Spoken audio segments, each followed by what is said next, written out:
3分、3分。はい、次は飛び込み上段でいきます。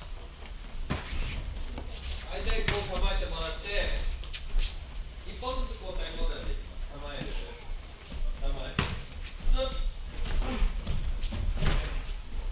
ここから構える。構え系転生。でいきますね。はい、始め。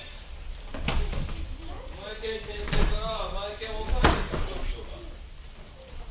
もう飛び込み上段の時は相手のこっち側に入るんだよ。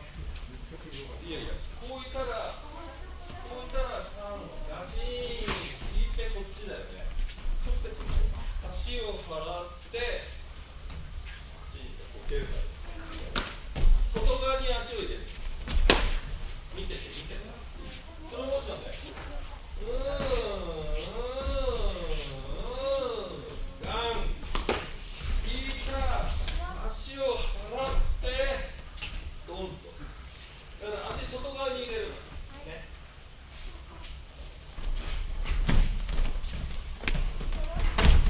もう分かる。引いた足を払ってめっちゃ綺麗。っていうことだよね。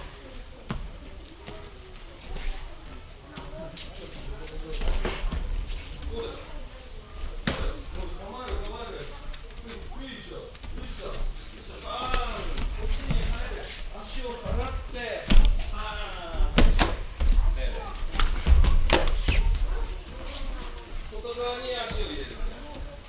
違うよ。押さえて、どうですか？引いたときにこっちに足を入れる。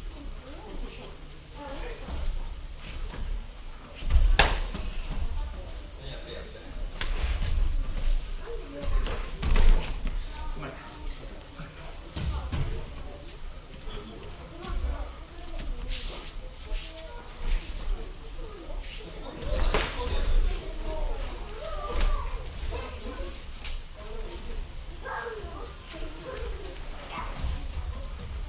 Oh.